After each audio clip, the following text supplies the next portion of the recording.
बयान करा तेरे प्यार का मैं की बयान करा तेरे प्यार का मैं जेड़ा सूली ते मर के वफा देता कोई मर के कभी जी उठता नहीं कोई मर के कभी जी उठता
सूली के मर के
मर के वखा देता, कोई मर के कदी जी उठदा नहीं, कोई मर के कदी जी उठदा नहीं, वो भी करके तू आप वखा देता, की बयान करा मेरे प्यार दा मैं, की बयान करा मेरे प्यार दा मैं, जेड़ा सूली ते मर के वखा देता, कोई मर के कदी जी उठदा नहीं, कोई मर के कदी जी उठदा नहीं, ये भी करके तू आप वखा देता, की बयान करा, की बयान करा,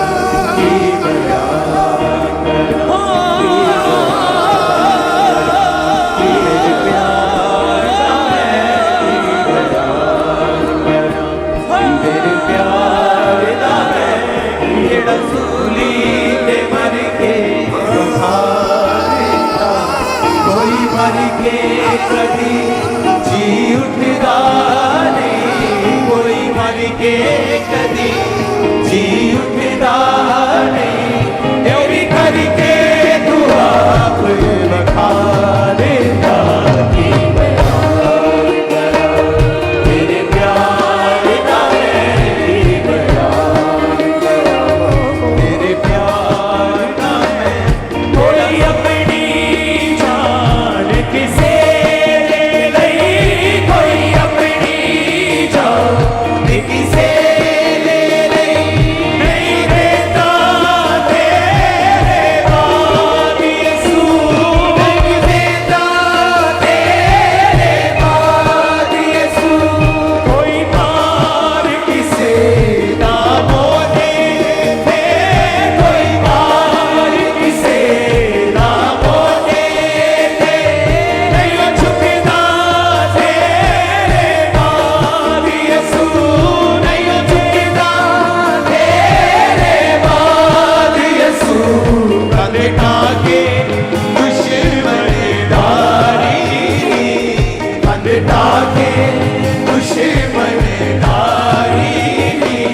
सानू प्यार दा रीत सखा देता, की बयान करा तेरे प्यार दा मैं, की बयान करा तेरे प्यार दा मैं, जेड़ा सूली ते मर के वखा देता, कोई मर के कदी जी उठदा नहीं, कोई मर के कदी जी उठदा नहीं, ये भी करके तू आप वखा देता, की बयान। अपने हाथों को उठाओ, थैंक यू जीसस।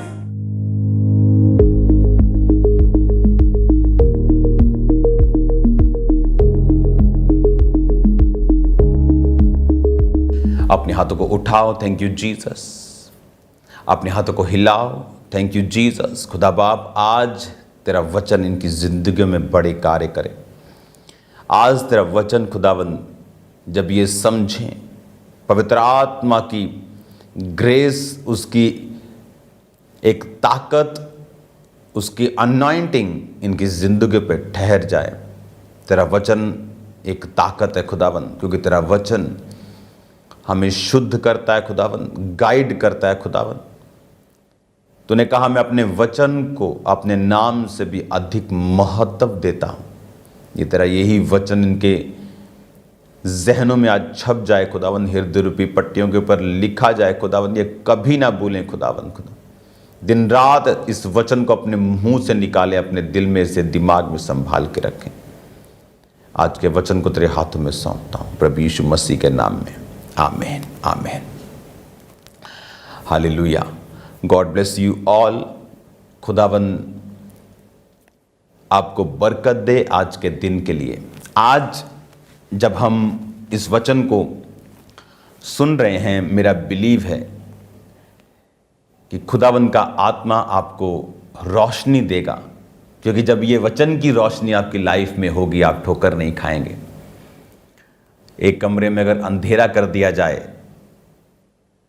चाहे आप उस रूम में रहते हैं तो भी आपको टटोल कर जाना होता है। उसी तरह से जिन लोगों की लाइफ में परमेश्वर की रोशनी नहीं है, वो ठोकरे खाते हुए, धक्के खाते हुए जाते हैं। वो फिर कहते हैं लाइफ में धक्के खा रहे हैं। वो खाएंगे धक्के क्योंकि उनकी लाइफ में रोशनी नहीं। और जीसस ने कहा, मैं जगत की ज्योति हूं, तुम जगत की ज्योति हो। तो जब परमेश्वर यीशु मसीह रोशनी है, हम रोशनी हैं, उसका वचन रोशनी है, वो हमारे पाँव के लिए दीपक, रोशनी देने वाला है, हमें गाइड करने वाला है। जिन लोगों की ज़िंदगी में परमेश्वर के वचन की नॉलेज है, वो ठोकर नहीं खाते, वो उनके मार्ग के लिए दीपक है। कि जब वो मार्ग में जाते हैं, वो दीपक, वो उजाला, वो आग की रोशनी उन्हें रोशनी देती है और वो ठोकर नहीं खाते।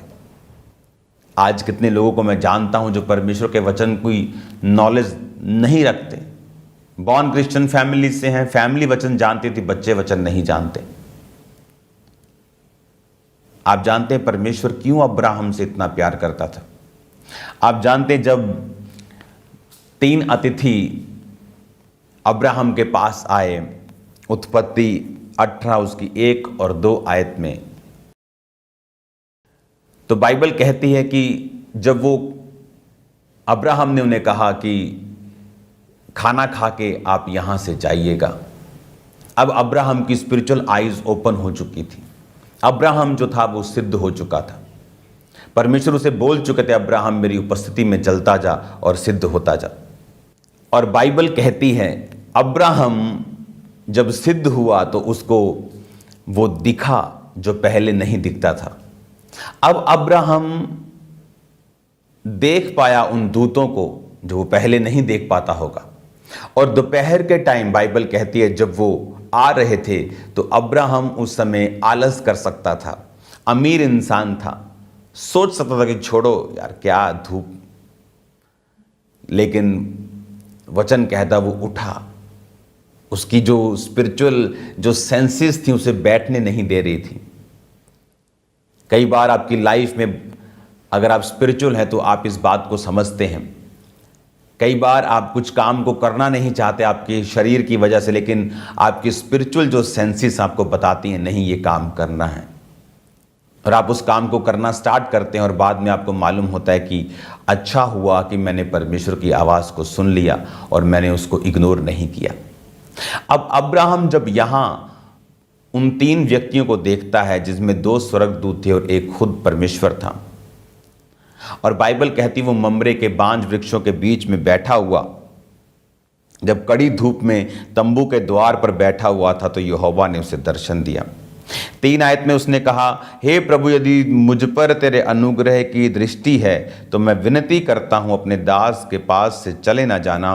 मैं थोड़ा सा जल लाता हूँ, आप अपने पाँव धोकर इस वृक्ष के नीचे विश्राम करें। फिर मैं 1 टुकड़ा रोटी ले आऊँ जिससे आप अपने जीव को तृप्त करें, तब उसके पश्चात आगे बढ़ें, क्योंकि आप अपने दास के पास इसीलिए पधारे हैं। उन्होंने कहा, जैसा तू कहता है वैसा ही कर।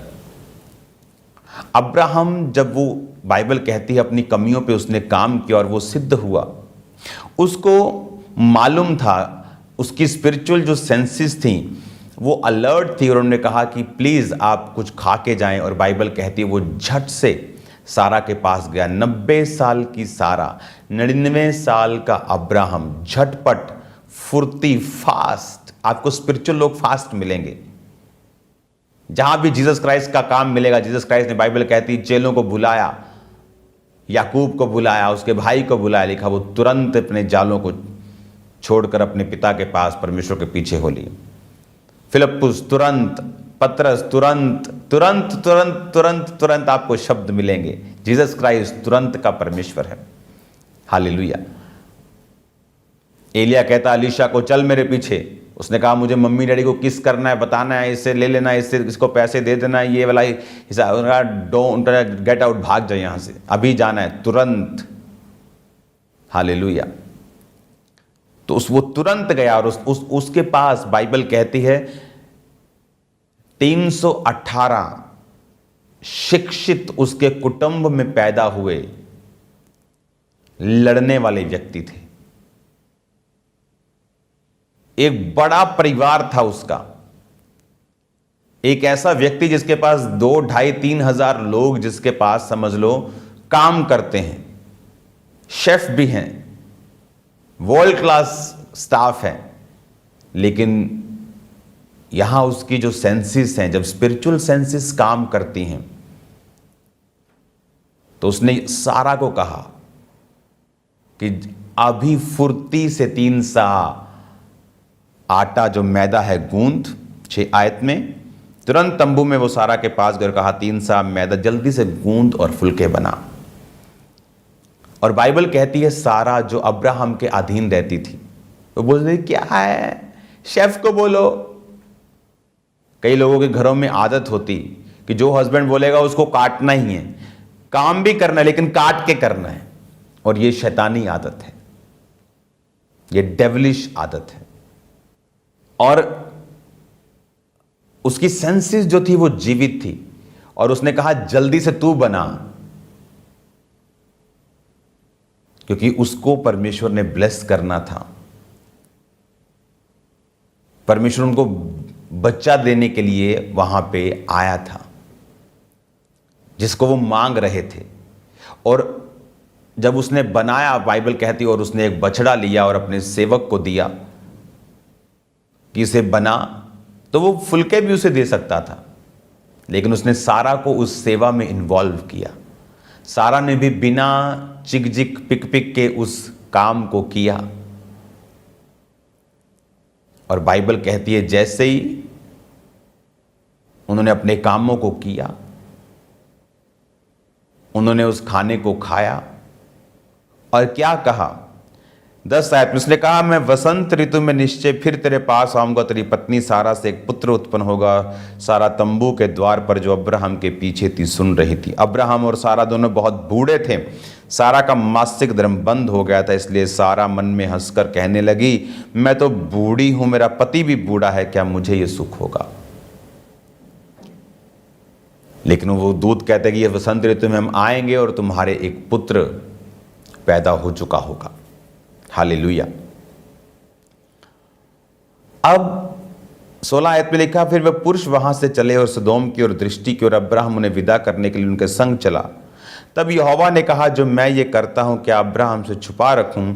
अब्राहम से तो निश्चय एक बड़ी और सामर्थी जाति उपजेगी, और पृथ्वी की सारी जातियां इसके द्वारा आशीष पाएंगी, क्योंकि मैं जानता हूं कि वे अपने पुत्रों और परिवार को जो उसके पीछे रह जाएंगे आज्ञा देगा कि वो यहोवा के मार्गों में अटल रहें, धर्म और न्याय करते रहें, ताकि जो कुछ यहोवा ने अब्राहम के विषय कहा है उसे पूरा करें। अब जब वो जा रहे थे, बाइबल कहती है फिर परमेश्वर ने सोचा कि क्या जो मैं करता हूं अब्राहम से छुपा के रखूं। परमेश्वर का वचन अलग अलग जगह पे बाइबल के ऊपर अब्राहम को परमेश्वर का दोस्त कहता है। क्यों परमेश्वर अब्राहम को अपना दोस्त मानता था? हालांकि उसने झूठ भी बोला, कई बार उसने शरीर को फॉलो किया, लेकिन फिर भी वो परमेश्वर का दोस्त कैसे था? बात एक मिस्टेक करना नहीं, उसके लिए आप कितना पछताकर और परमेश्वर के पीछे चलते हैं, बात यह है। कुछ लोग उसमें पड़े रहते हैं और कुछ लोग प्रभु से माफी मांगकर आगे बढ़ते हैं। और अब यहां पर परमेश्वर कहता है कि अब्राहम से मैं छुपा के रखूं, क्योंकि अब्राहम से बड़ी निश्चय बड़ी जाति उत्पन्न होगी, और ये अपने परिवार को जो पीछे रह जाएंगे आज्ञा देगा कि वे यहोवा के मार्गों में चलें। एक अच्छा बाप जानता है अपने बच्चों को परमेश्वर में किस तरह से चलाना है। आपके बच्चों के पास पढ़ाई का बहाना होगा संडे, आपके बच्चों के पास ट्यूशन का बहाना होगा, आपके बच्चों के पास कोचिंग का बहाना होगा, लेकिन एक अच्छा बाप अपने बच्चों को चर्च के टाइम पर कहीं नहीं भेजेगा। वो परमेश्वर का दोस्त इसलिए था। आप जानते हैं लूत, सदोम और अमोरा जब गंधक और आग से मारे गए तो लूत वहां पर मरता। मैं आपको बता रहा हूं, वो मरता वहां पर। इसका प्रूफ है उत्पत्ति 19 उसकी 29 आयत में। और ऐसा हुआ कि परमेश्वर ने उस तराई के नगरों में जिनमें लूत रहता था उलट पुलट कर नष्ट किया। तब उसने अब्राहम को याद करके लूत को उस घटना से बचा लिया। परमेश्वर अब्राहम से प्यार क्यों करता? क्योंकि अब्राहम में एक जेलसी थी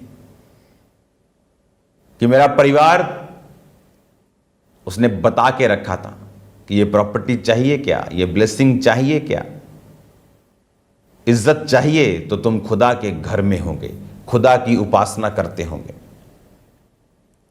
बाइबल कहती जब तू अपने बच्चों पर छड़ी चलाएगा तो वो मरेंगे नहीं, और अगर तू छड़ी नहीं चलाएगा तू एक बुरा बाप और बुरी मां है। मैंने माओं को देखा है अपनी बेटियों की गलतियों को छुपाते हुए कि घर में कलेश ना हो। कलेश बचा लिया पर नरक से नहीं बचाया उनको। शर्म आनी चाहिए आपको। घर में लड़ाई तो बचा ली आपने, पर अपने बच्चों को ऐसे अंधकार की ओर धकेल दिया जहां वो सारी उम्र संघर्ष करेंगे, शैतान के हाथों में नाचेंगे, रोएंगे और आपको भी रुलाएंगे। डॉक्टर उस कैंसर के फोड़े को निकाल देता है आपकी बॉडी से, क्योंकि उसे मालूम है अगर नहीं निकालेंगे तो फैल जाएगा, तो मर जाओगे। उस दर्द के चक्कर में अगर उस फोड़े को आप नहीं निकालें और वो पूरी बॉडी में फैल जाए तो आप उस मृत्यु का कारण खुद हैं। सबसे पहला प्यार आपका जीसस क्राइस्ट है, आपके बच्चे नहीं, आपका हस्बैंड नहीं, आपकी वाइफ नहीं, आपकी सेवकाई नहीं, आपकी चर्च नहीं, आपकी प्रॉपर्टी नहीं, आपका धन दौलत सोना चांदी बैंक बैलेंस नहीं। परमेश्वर के सामने ना तो सेवकाई ना परिवार कुछ नहीं आता। परमेश्वर और उसकी सेवा ये दोनों अलग हैं।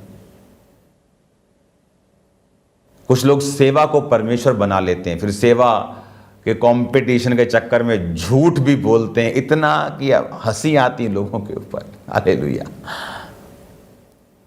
कि मैं पीछे ना रह जाऊं चाहे झूठ बोलना पड़े, क्योंकि उनकी सेवा खुदा है। मेरी सेवा मेरा खुदा नहीं है, मेरा खुदा है।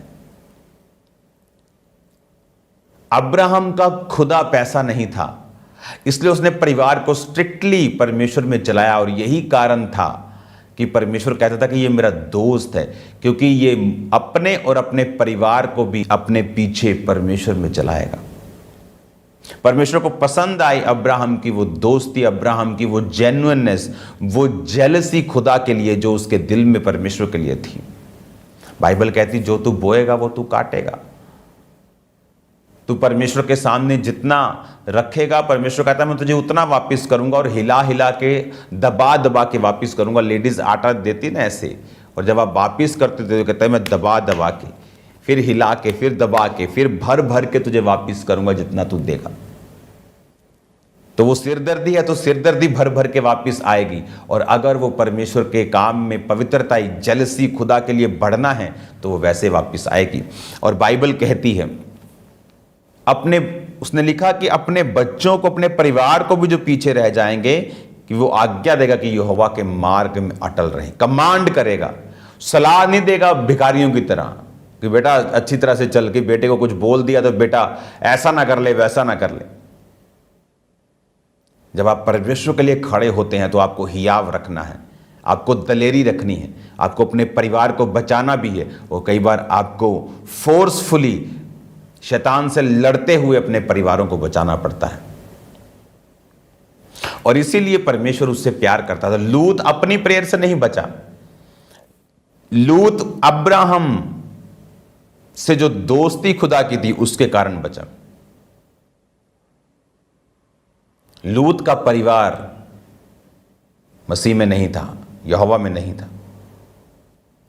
उसकी लड़कियां जो थीं, जो उनके दामाद थे, जब उसने परमेश्वर के बारे में बताया कि यहाँ पर गंधक आग बरसेगी, तो अगर आप बाइबल की स्टडी करें तो कहता है उसके दामाद हंसी करने लगे, हंसने लगे, कहते बुढ़ा खिसक गया, पागल हो गया।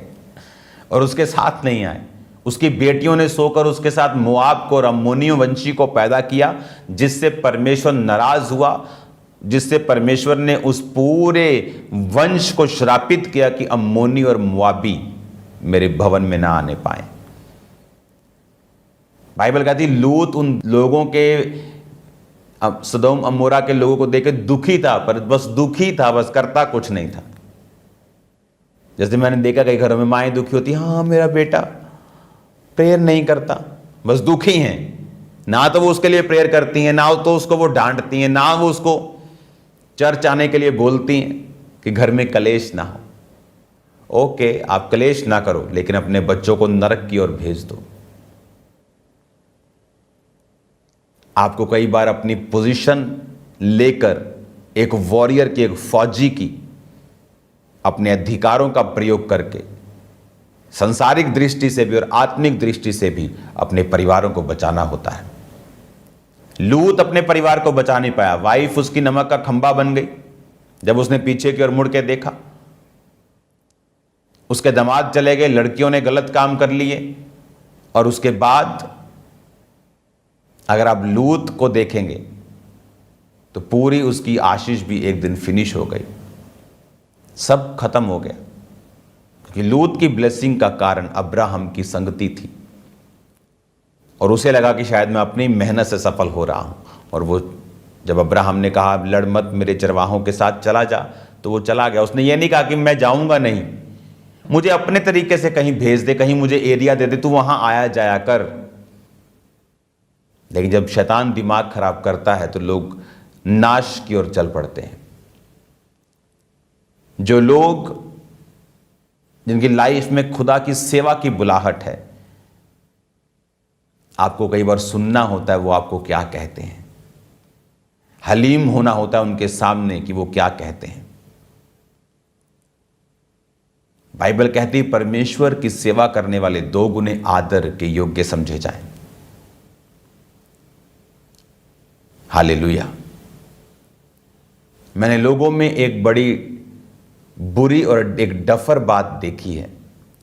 मान लो मैं अपने स्पिरिचुअल फादर का नंबर अगर मेरे पास है, तो मैं कभी भी ऐसा नंबर उठाकर उनको नहीं बोलता I am praying for you, never. मैं उनके लिए प्रेयर करता हूँ, मेरी बाइबल में रिटर्न पॉइंट है उनके लिए प्रार्थना करना, उनके परिवार के लिए प्रार्थना करना। लेकिन मैंने कभी ये डफरपुना नहीं किया कि मैं उनको लिखूं I am praying for you, never. ये डफरपुना है जो लोग करते हैं।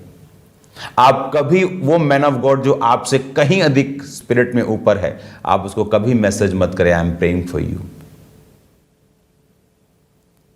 आपको प्रेयर करनी है, पौलुस भी कहता है मेरे लिए प्रेयर करो, लेकिन ये कॉमन सेंस है जो लोगों के पास नहीं है। किस तरह से अप्रोच करना है, किस तरह से बात को रखना है, क्या बोलना है।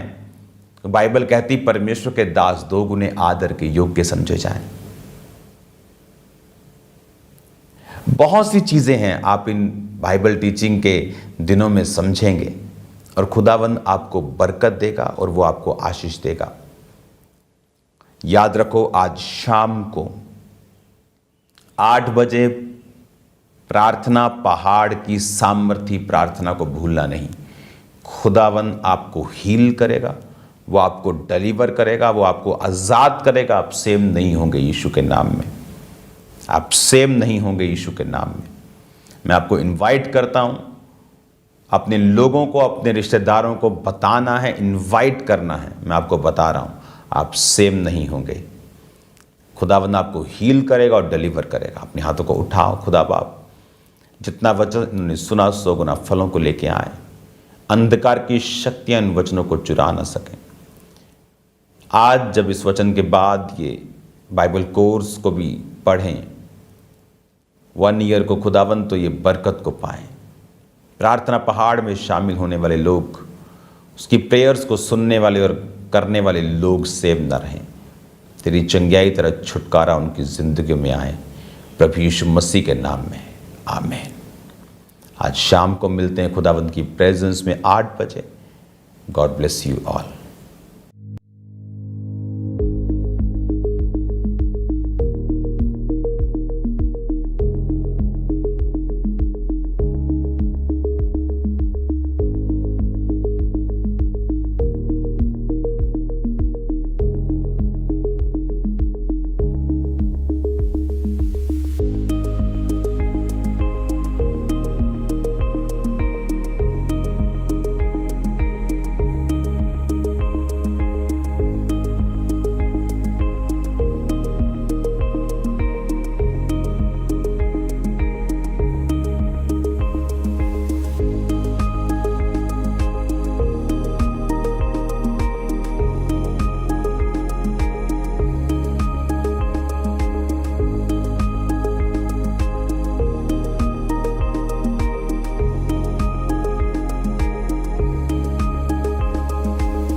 जिस तरह से अभी आपने परमेश्वर के वचन में से गहरे भेदों को सुना, तो अब समय है अपने बीज, अपनी ऑफरिंग को बोने का। तो अपनी ऑफरिंग, अपने टाइथ, अपने सीड को निकालने परमेश्वर के कामों के लिए, और आज अपनी बेस्ट ऑफरिंग को अपने परमेश्वर के कामों के लिए बोना है।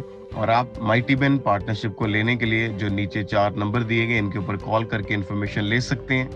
आप टीवी मिनिस्ट्री, इवेंजलिज्म पार्टनरशिप यानी सुसमाचार के कामों में भी अपनी ऑफरिंग को, अपने सीड को डाल सकते हैं। अपने सीड को जरूर बोएं ताकि ज़्यादा से ज़्यादा लोगों तक परमेश्वर के वचन को, सुसमाचार को पहुंचाया जाए। तो आज आपने बेस्ट ऑफरिंग को बोना है परमेश्वर के कामों के लिए, और इन तीनों पार्टनरशिप को आपने जरूर लेना है ताकि जो काम परमेश्वर ने शुरू किया है आप उसमें अपने हिस्से को, अपने योगदान को डाल सकें। और आप पूरे भारत से, पूरे इंडिया से बैंक अकाउंट्स के जरिए अपनी ऑफरिंग को, अपने सीड को चर्च के अकाउंट में भेज सकते हैं, जैसे कि ICICI बैंक और HDFC बैंक। इन दोनों बैंक अकाउंट्स की डिटेल को आप नोट कर लें।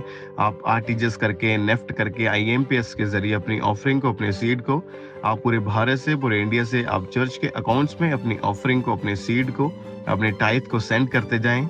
और भी बहुत सारे माध्यम है, जैसे कि ऑनलाइन मीडियम लोग इस्तेमाल करते हैं, जैसे कि मोबाइल एप्लीकेशंस हैं।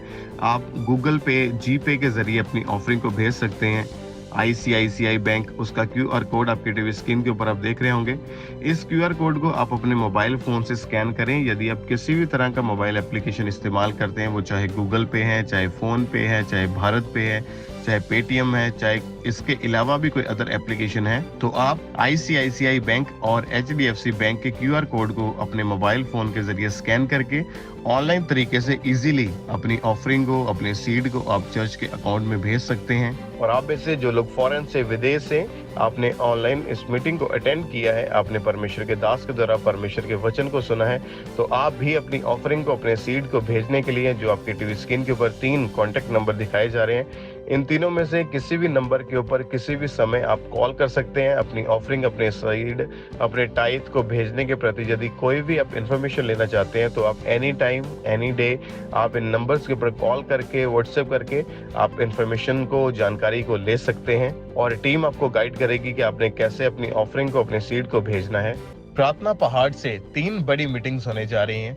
31 जुलाई दिन सोमवार, 1 अगस्त दिन मंगलवार, 2 अगस्त दिन बुधवार। ये तीनों बड़ी मीटिंग्स जो प्रार्थना के पहाड़ से होने जा रही हैं, जिसमें परमेश्वर के दास प्रेरित अंकुर यूसुफ नरूला जी बीमारों के लिए खास प्रार्थनाएं करेंगे। तो आपने अपने रिश्तेदारों को, अपने लोगों को, या जिन्हें आप जानते हैं जो लोग बीमार हैं, उन्हें आमंत्रित करें, उनको इस प्रार्थना के लिंक को भेजें, व्हाट्सएप करें, शेयर करें, ताकि वो जब परमेश्वर की हुजूरी के साथ जुड़े तो परमेश्वर का आत्मा उन्हें छुड़ा सके, उन्हें आजाद कर सके। और इन बड़ी मीटिंग्स में स्पेशल हॉस्पिटलाइज्ड लोगों के लिए प्रार्थना होगी। तो आप में से जो भी लोग हॉस्पिटलाइज्ड हैं या आप उनको जानते हैं, तो आप उन्हें ANM Hospital Prayer Line @gmail.com के बारे में बताएं। उसके ऊपर आपने अपनी ईमेल को, अपनी प्रेयर रिक्वेस्ट को भेजना है। उसके बाद आपको जूम ऐप के साथ जोड़ा जाएगा और परमेश्वर के दास आपके ऊपर जूम ऐप के माध्यम से ले हैंड प्रार्थना करेंगे। और हमारा विश्वास है कि इन टीचिंग्स को जो आप परमेश्वर के दास के द्वारा अब सुन रहे हैं, आपका जीवन, आपका परिवार कभी सेम नहीं रहेगा। तो आप लगातार परमेश्वर की जीवित हजूरी के साथ बने रहें और लगातार इस मीटिंग को, इस प्रोग्राम को आपने अटेंड करते जाना है, ताकि परमेश्वर आपको ब्लेस करे, आपको आशीषित करे। सबको जय मसीह की। आप हमारे YouTube चैनल को सब्सक्राइब कर लें और नोटिफिकेशन बेल को ऑन कर लें, ताकि जब परमेश्वर के दास परमेश्वर के वचन को लेके हमारे बीच में आए, तो आप उन मीटिंग्स को, उन प्रार्थनाओं को सबसे पहले और समय पर सुन सकें। मुझे अपने लहू से धोकर है साफ किया, मैं था पापी गुनाहगार और मुझे है माफ किया। कभी ना भूलूंगा मैं तेरा प्यार यीशु जी महान, कभी ना भूलूंगा मैं तेरा प्यार यीशु जी महान। खुद तूने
मुझे अपने लहू से धोकर के साफ किया। मैं था पापी गुनाहगार और मुझे है माफ किया। मेरे यीशु ने मुझे अपने लहू से धोकर है साफ किया। मैं था पापी गुनाहगार और मुझे है माफ किया। कोड़ों से छलनी हुआ मेरा स्वर्ग का राजा यीशु। कोड़ों से छलनी हुआ मेरा स्वर्ग का राजा यीशु। कोड़ों से छलनी हुआ मेरा स्वर्ग का राजा यीशु। कोड़ों से छलनी हुआ मेरा स्वर्ग का राजा यीशु। गिरकर भी उठ कर चला मेरा स्वर्ग का राजा यीशु। गिरकर भी उठ कर चला मेरा स्वर्ग का राजा यीशु। हाँ, गिरकर भी उठ कर चला मेरा स्वर्ग का राजा यीशु। गिरकर भी उठ कर चला मेरा स्वर्ग का राजा यीशु। मेरा स्वर्ग का राजा यीशु। मेरा था बोझ अपने ऊपर उठाकर मुझे आराम दिया। मैं था पापी गुनाहगार और मुझे है माफ किया। मेरा था बोझ अपने ऊपर उठाकर मुझे आराम दिया। मैं था पापी गुनाहगार और मुझे है माफ किया। मेरे यीशु ने मुझे अपने लहू से धोकर के साफ किया। मैं था पापी गुनाहगार और मुझे है माफ किया। मेरे यीशु